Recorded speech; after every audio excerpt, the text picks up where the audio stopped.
Chapitre 7 qui témoigne une fois de plus de l'inutilité des passeports en matière de police. L'inspecteur redescendit sur le quai et se dirigea rapidement vers les bureaux du consul. Aussitôt, et sur sa demande pressante, il fut introduit près de ce fonctionnaire. « Monsieur le consul, lui dit-il sans autre préambule, j'ai de fortes présomptions de croire que notre homme a pris passage à bord du Mongolia. » Et Fix raconta ce qui s'était passé entre ce domestique et lui à propos du passeport. « Bien, monsieur Fix, répondit le consul, je ne serais pas fâché de voir la figure de ce coquin. Mais peut-être ne se présentera-t-il pas à mon bureau, si c'est ce que vous supposez. Un voleur n'aime pas à laisser derrière lui les traces de son passage, et d'ailleurs la formalité des passeports n'est plus obligatoire. Monsieur le consul, répondit l'agent, si c'est un homme fort comme on doit le penser, il viendra. Faire viser son passeport? Oui. Les passeports ne servent jamais qu'à gêner les honnêtes gens et à favoriser la fuite des coquins. Je vous affirme que celui-ci sera en règle, mais j'espère bien que vous ne le viserez pas. Et pourquoi pas? Si ce passeport est régulier, répondit le consul, je n'ai pas le droit de refuser mon visa. Cependant, monsieur le consul, il faut bien que je retienne ici cet homme jusqu'à ce que j'aie reçu de Londres un mandat d'arrestation. Ah, cela, monsieur Fix, c'est votre affaire, répondit le consul. Mais moi je ne puis. Le consul n'acheva pas sa phrase.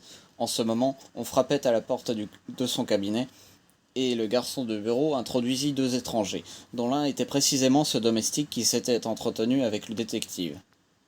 C'étaient, en effet, le maître et le serviteur. Le maître présenta son passeport, en priant laconiquement le consul de vouloir bien y apposer son visa.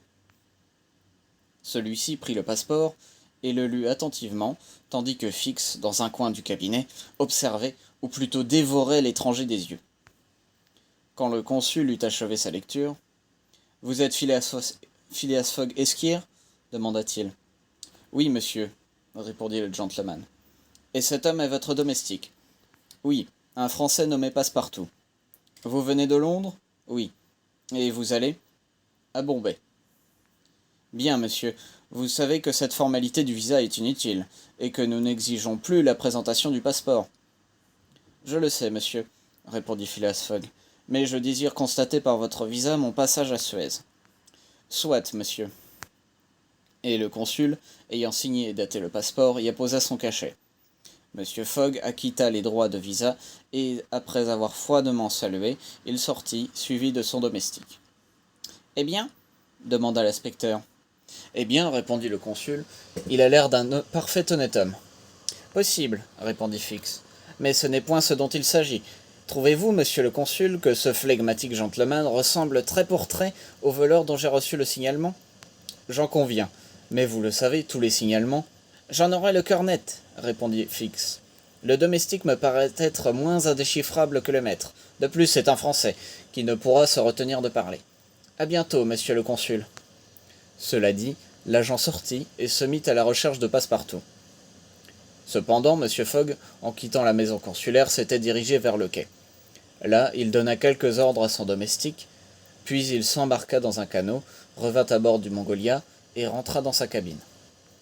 Il prit alors son carnet qui portait les notes suivantes. Quitter Londres, mercredi 2 octobre, 8h45 soir. Arrivé à Paris, jeudi 3 octobre, 7h20 matin. Quitter Paris, jeudi 8h40 matin. Arrivé par le Mont-Cenis à Turin, vendredi 4 octobre, 6h35 matin. Quitter Turin, vendredi 7h20 matin. Arrivé à Brindisi, samedi 5 octobre, 4h soir. Embarqué sur le Mongolia, samedi 5h soir. Arrivé à Suez, mercredi 9 octobre, 11h matin. Total des heures dépensées, 158,5, soit en jour, 6 jours et demi.